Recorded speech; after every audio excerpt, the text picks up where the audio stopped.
O estudo de hoje eu estou chamando Encarnação do Logos no plano físico-cósmico. E esse desenho aqui, ele é uma complementação do estudo, né, de alguns dias anteriores, né, que eu fiz com relação às 42 Netcherus, né, no plano físico-cósmico, né, em 2 ou 3 apresentações aí. E numa delas aqui eu também coloquei, né, um quadrado de 7 por 7 aqui na 45 graus aqui, ativado aqui, né, com 7 quadrados na vertical representando o Vajra do Logos, né, e as 7 grandes subdivisões do plano físico-cósmico, e mais com 21 quadrados à direita, à esquerda, expansivo e contrativo, representando os 42 Netcherus, como os demais 42 subplanos, além da tônica atômica de cada um dos subplanos, né, dentre o físico, astral, mental, búdico, átmico, monádico e logóico. Então, nesse desenho aqui também, focalizando, né, o plano físico-cósmico, a diferença agora é que eu estou colocando 3 grupos, né, de informações fundamentais. O primeiro, que está aqui em dourado, é a esvástica, fazendo o giro, com 17 quadrados aqui, que eu estou colocando aqui 17 quadrados da esvástica, representando o arcano de número 17 também, que representa a estrela, a mônada, o átomo, né? Assim, o átomo, né, como indivisível, assim como a mônada também, né, nascida de si mesmo, autogerada, né, o Anupadaka sem paz. Então, como nós vemos, por exemplo, a citação do livro Alvel Legis, o livro da lei, né, escrito pelo Aleister Crowley, né, todo homem, toda mulher é uma estrela. E uma outra referência que eu faço bastante também com relação ao arcano 17, é essa frase que nós encontramos na página 72 do livro Irmão do Terceiro Grau, do Will Garver. O homem é 7 menos 2. Depois eu vou voltar aqui, eu só quero primeiro colocar o grupamento total. Então, dos 3 grupamentos fundamentais, o primeiro são 17 quadrados centrais em dourado. Depois o segundo aqui que eu estou colocando, né, 4 letras T, cada uma delas, né, com 7 pontos, né? Então, por exemplo, aqui amarelo tem 1, 2, 3, 4, 5, 6, 7 quadrados e assim, 7 vezes 4, 28. E finalmente 4 quadrados remanescentes em branco, dando o total aqui de 47. A encarnação do Logos, como nós vimos já no outro desenho, né, destacando o enxofre, o arcano 12, é um sacrifício. É por isso que eu estou colocando aqui o grande sacrifício do Logos, ou a própria mônada. Então, um aspecto, né, superior da mônada, o aspecto divino, se faz o mais inferior do ponto de vista, né, da manifestação, tocando até o atômico, né, do plano mais denso, que são esses subplanos aqui embaixo. Então, nos 49 subplanos, eu estou colocando 17 subplanos aqui inferiores aqui na cor dourada, representando aqui essa encarnação, uma inversão do triângulo do Logos. Então vamos nos lembrar que nós temos aqui um triângulo invertido com uma cruz aqui em cima nos 4 grandes subplanos do plano etérico, né, representando o elemento enxofre da alquimia, ou aspecto ativo ou rajas. E da mesma forma, né, também como o raio, né, primeiro, que é o raio da vontade e do poder, né, do Logos, esse vermelho central aqui nessa coluna, ele está representando aqui exatamente o Vajra do Logos, ou Vajra das grandes iniciações, que é o primeiro raio, relacionado a Shambhala, a vontade, o poder, o governo e o grande propósito oculto, na manifestação em todas as hierarquias, cadeias, sistemas do nosso sistema planetário de evolução. Então, aqui ainda nesse esquema, vamos ver o seguinte agora. Então, como nós temos aqui as 4 agrupamentos elementais aqui dos Maharajas aqui nessas letras T, nós estamos a reprodução de novo, né, do tetragramaton, né, do Yod Re Vav Re, representando aqui o Yod aqui, o fogo amarelo, o elemento anjo na esfinge, que nós já vamos ver o seguinte, embaixo na sequência.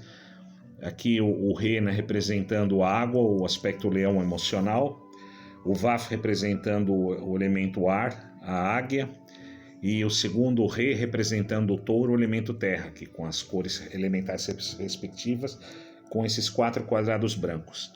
Então aqui nos 4 subplanos superiores que representam, né, no plano cósmico etérico, então nós temos aqui o primeiro subplano etérico cósmico relacionado a iodo amarelo, o paus, o segundo subplano etérico cósmico aqui o Re, o água, o cálice, o terceiro subplano etérico cósmico representando o Vav, espada, o ar, o quarto subplano etérico cósmico, o Rei, o trono.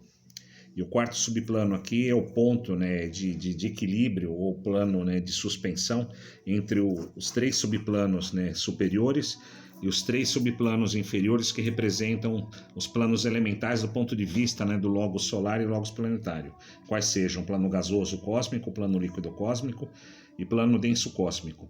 Do ponto de vista do sistema de evolução planetária, o plano denso cósmico representa o físico, o plano líquido cósmico representa o plano astral, emocional, o plano gasoso cósmico representa o plano mental, incluindo o mental concreto inferior e o mental abstrato, o plano etérico cósmico aqui, que representa o plano búdico, o terceiro subplano etérico cósmico representa o átmico, o segundo subplano etérico cósmico representa o monádico e, finalmente, o primeiro subplano etérico cósmico, que é o átomo físico cósmico do Logos, representa aqui o logóico. Então nós temos aqui, como nós já vimos em outros estudos também, os 4 naipes, né, o paus, copas, né, espadas e ouros. E aqui, com relação ao quarto subplano, né, que é o plano de equilíbrio, o plano da harmonia, do quarto raio da harmonia através do conflito, nós temos a esvástica aqui também, né? Então nós podemos falar que o eixo aqui no qual tudo gira em torno da obra. Eu tenho um desenho especificamente que eu já gravei com essa frase. Quem tiver interessado, eu vou pedir para se reportar para estudar esse desenho com mais vagar e mais informações. Então, ainda com relação aqui a essa sequência, logo depois daqui do 7, 7, 7, 7, que são os 28, né, subplanos, né, vitais, nós temos 4 subplanos aqui de interligação, que são esses 4 quadrados amarelos aqui, que representam aqui as 4 animais esfinge dos mistérios maiores. Então nós temos Touro aqui no 18º subplano do plano físico cósmico, contando de baixo para cima, que representa o plano da unidade mental. Nós temos a águia, que representa o 19º plano aqui, representa o terceiro subplano assim, etérico cósmico aqui, né, fractalizado aqui no plano mental, que representa o lótus solar. O leão representa o segundo, né, subplano aqui, que é o elemento também de Antakarana. E o primeiro aqui, o anjo, né, representa o atômico, né, do plano mental, do átomo atômico permanente, o átomo mental permanente. E finalmente aqui nós temos aqui esses 17 subplanos inferiores, que representam aqui a mônada divina, que é a esvástica central, ancorada, né, nas dimensões mais inferiores possíveis do nosso sistema planetário de evolução, que são apenas subplanos do plano físico cósmico. Então, como nós já vimos em outros estudos, aqui nós temos, né, nessa ovoide aqui, ela está somando 17 mais 1, está pegando o 18º plano, porque aqui nós temos a unidade mental permanente, que é o sentido de arrancar o eu pessoal do corpo mental concreto. E aqui nós temos os 7 subplanos aqui do corpo astral. E finalmente, né, no corpo físico, dentro dessa ovoide, nós temos 4 subplanos do etérico e 3 subplanos do estado sólido, o denso, o líquido, o gasoso do nosso próprio corpo físico. E essa ovoide aqui, então, ela representa, com esses 18 subplanos, o eu lunar, o eu mortal, ou Manusha, ou eu pessoal, que é o Arjuna também, que é o guerreiro, pequeno guerreiro do Bhagavad Gita, o Adam encarnado ou caído na forma. E o Bhagavad Gita também está organizado em 18 capítulos, né? Então o Arjuna ele é guiado na batalha, né, do Kurukshetra, que está focada principalmente aqui no plano astral, por Krishna, né, como um dos avatares, 10º avatar de Vishnu, que representa o guerreiro das idades na batalha do Bhagavad Gita.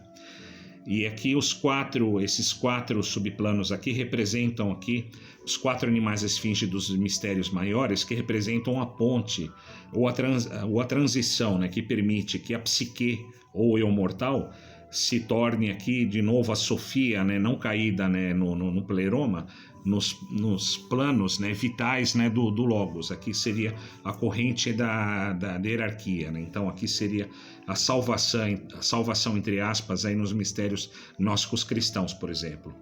E aqui nós temos, né, com relação ao anjo da presença, o guerreiro das idades, os 3 aspectos, né, da alma solar, que é o primeiro aspecto aqui que está no lótus solar, que é o aspecto mental.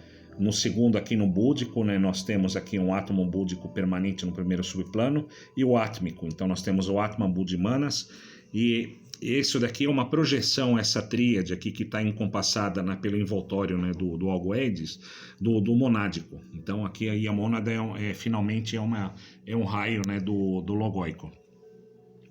Então aqui dentro dos mistérios, assim, dentro das tradições, né, religiosas, né, na sua leitura exotérica, nós temos aqui no plano denso cósmico, né, nas iniciações, né, no judaísmo, nós falamos aqui a escravidão do Egito, né, o povo judeu no Egito, ou se não, nos mistérios gregos, como a caverna de Platão, a caverna dos sentidos, em que as aparências ou as sombras da realidade dos arquétipos são tomados como a própria realidade. E aqui no plano líquido cósmico, aqui dentro aqui ainda dos mistérios, né, do povo hebraico, nós temos a travessia do Mar Vermelho, né, guiado por Moisés com o Manu, e finalmente chegando na Terra Prometida, né, que é a Terra da Aliança, que representa o céu aqui nos mistérios cristãos, é o plano de luz, a quinta dimensão. E essa aliança da Terra Prometida, né, no cristianismo gnóstico, se fala que é feita por Cristo, né, que também é um avatar, como um avatar de Krishna, né, que é um aspecto do segundo Logos, como o Bodhisattva aqui, né, que é o oficiador da hierarquia representando o segundo Logos, né, com esses 3 planos. E dentro dos mistérios maias aqui, nós temos também a Quetzalcóatl, na serpente emplumada, ou serpente alada. E esse simbolismo da serpente também tem a ver com a energia da Kundalini, aqui no próprio Vajra do Logos, né, subindo aqui, Shiva chegando até, a Shakti chegando até Shiva aqui no logóico. E ainda dentro dos mistérios, né, da maçonaria, essas pedras brancas aqui, esses quadrados aqui, representam aqui a pedra branca no templo de Salomão, ou a pedra purificada, né, no fogo. Existe aqui, né, um aspecto, né, de uma permutação entre o mental e o búdico. O mental, do ponto de vista cósmico, representando o plano gasoso, só que o mental, do ponto de vista, né, do eu pessoal elemental, ele representa o iod menor aqui, o elemento fogo. Agora, do ponto de vista, né, do plano físico cósmico, o búdico representa o elemento fogo. Então se fala que esse é o fogo purificador, o fogo sagrado aqui, que faz com que a pedra, né, bruta, né, se torne uma pedra branca e desbastada pelo trabalho, né, que é a retificação dentro dos processos da iniciação. Então nós vemos aqui o sequenciamento que eu fiz aqui das subdivisões, do primeiro até o sétimo aqui, o subplano. E tem uma analogia interessante aqui com que é o plano atômico, né, do plano físico, com o arcano número 7 do tarô, que é a carruagem, né, que é o nosso corpo físico. E aqui nós temos, né, do astral, nós temos do subplano 8 até o 14, e o arcano do tarô 14 é o arcano da temperança, ou da alquimia, ou da transformação dos elementos grosseiros em sutis, permitindo, né, que o eu pessoal, o lunar, ancorado em Esod, ele chegue, né, ao eu solar, né, que é o eu aqui do Atman Buddhimanas, né, do eu solar, representando o Tiferet na Cabala, ou o coração, aqui a consciência búdica, a consciência crística. E aqui então nós temos, né, no mental aqui do subplano 15 ao 21, e o 21 representando também o arcano 21, o mundo. Aqui é uma sequência de síntese, de consecução aqui também, com decifração, né, dos mistérios da esfinge, que fala me decifra ou te devoro, né? E o enigma da esfinge é o enigma no próprio ser humano, ou logos, ou pai caído, né? Na figura do filho, né, que está em desterro, né, no processo da involução, do mais sutil chegando ao seu mais grosseiro, né? E depois o processo da evolução é o caminho de volta ao pai. E aqui eu também coloquei algumas informações complementares com relação às iniciações em si. Então, iniciações, né, relacionadas ao físico, que está ligado ao reino mineral, estado de consciência mineral da mônada na primeira cadeia. Nós temos a primeira iniciação, que é o nascimento, que é a iniciação da transformação. No plano astral, que é o emocional, nós temos o reino vegetal. Está relacionado, sim, à segunda iniciação, o batismo de água, ou a iniciação da transmutação. No reino animal, que está relacionado ao mental, aqui o homem, né, como é visto também como Sagitário ou Centauro, né, que tem um aspecto animal e tem um aspecto angélico divino, que é a parte superior, né, do Sagitário. Nós temos a terceira iniciação, que é o batismo de fogo, que é a iniciação da transfiguração no Monte Tabor. E aqui nós temos a quarta iniciação da crucificação no Gólgota, né, nos mistérios, né, cristãos. A quinta iniciação aqui no átmico, aqui a maestria.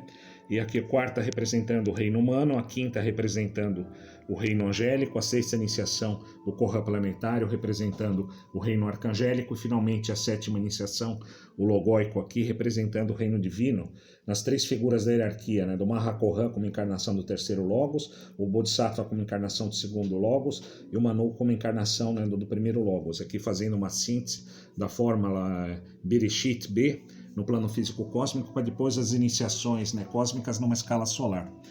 E aqui do lado, eu estou fazendo uma síntese aqui só para a gente dar uma tabulação também com esse número 9 que é interessante. Então nós temos, né, o primeiro grupamento, 17 quadrados, né, que representa esta vástica encarnação da mônada, que é a encarnação do Logos no plano físico cósmico, que é o grande sacrifício, o arcano 12, como nós já vimos. E aqui na sequência o subplano 18, 19, 20 e 21, que são os quadrados brancos aqui, representam aquele aspecto da esfinge. Então no 18º nós temos a unidade mental concreta, no subplano 19 lótus egóico, 20 o antacarana, né, como leão, e 21 o átomo mental permanente, aqui um grupamento aqui. E o terceiro grupamento, que estão ligados aos subplanos, né, do plano vital, nós temos, né, subplano 22 a 28, representam o aspecto trono, está ligado ao aspecto rei. O 29 a 35 a espada, o 36 a 42 o cálice, aqui é o mistério do grau, aqui numa escala da grande hierarquia planetária, e 43 a 49 o arcano aqui de pausa, aqui representando o fogo, né, que é o primeiro subplano etérico. E aqui nós temos então aqui 4 e 4 e mais 1, dando os 9 aspectos, né, agrupados aqui. 9 também é o número das iniciações. E o quadrado, rotacionando a 45 graus, é o mesmo número da gematria, né, de Adam, do homem. Né? Então aqui é o mistério, né, do Adam, né, celestial, caindo no Adam de carne, e depois voltando ao Adam celestial, né, na iniciação, né, crística, né, do eu e o Pai somos um, Tattvan Asi, né, no hinduísmo. E aqui nesses quadrados, aqui como homem é 7 menos 2, nós vemos aqui o tal. Nós temos, né, os 5 quadrados aqui de tal, né, na fórmula Yoshvana, Yod He Shin Vav He, representando as 5 iniciações maiores que nós já vimos aqui embaixo, e as iniciações aqui de Korana planetária do monádico, o sétimo aqui, o logóico, aqui fazendo o tal completo. Então aqui nós temos aqui essa fórmula nos 4 éteres ou naipes aqui de Adam, né, equivalendo também no mundo de Atzilut, Biriá, Yetzirá e Ossiá, né, na Cabala. E o 4 mais 5 de Adam também com uma redução teosófica, nós temos o número 9, que é o arcano 9 também do eremita, que é o próprio número das iniciações. E é interessante também voltar de novo a comentar que 18 mais 19 mais 20 e 21 da somatória dá 78, e o 78 representa os 78 arcanos do tarô, e 78 é a somatória de 1 a 12. E o tarô aqui, ele é uma fórmula, né, que representa aqui, fazendo o desdobramento, né, uma leitura de permutação de letras, tarot, orat, tora, ator, ou seja, o tarô fala a lei da natureza. E qual que é essa lei da natureza que faz parte dos mistérios? Que é o Rex Mundi, o rei do mundo, se faz uno com a sua criação, que é também um mistério, né, de Excalibur, o rei estando uno com a terra, né, e nós temos o paraíso, a Jerusalém celestial encarnada como arquétipo na terra, o mundo de Asiá da Cabala.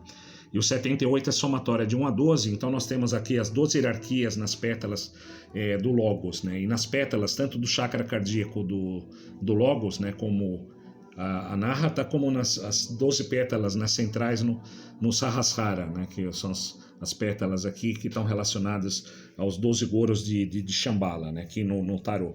Então, nessa organização, o tarô se apresenta também de uma forma interessante como um elemento que faz uma ponte. Nós já vimos aqui no estudo, né, do enxofre no outro desenho, que os 78 arcanos também, eles se distribuem sobre todos os subplanos do físico cósmico, sendo que o arcano 0, ele é um ovoide aqui no macrocosmos. Aqui nós temos um ovoide no microcosmos. Deixa eu ver se faltou alguma coisa, acho que já está de bom tamanho, estou vendo que o tempo está avançado. E aqui é uma pequena informação complemento, né? Aqui em pausa nós temos aqui a fórmula nós temos o trono, a espada, o cálice e o próprio Criador. E o Aleph Lamed representa afirmar, criar, né? Então, a afirmação do Magos como Logos como Aleph, e o Lamed é a criação de acordo com o Quali. é o tom, né, o mantra do Logos que permite todo esse desdobramento mágico dessa jornada que nós acabamos de ver aqui. É isso aí.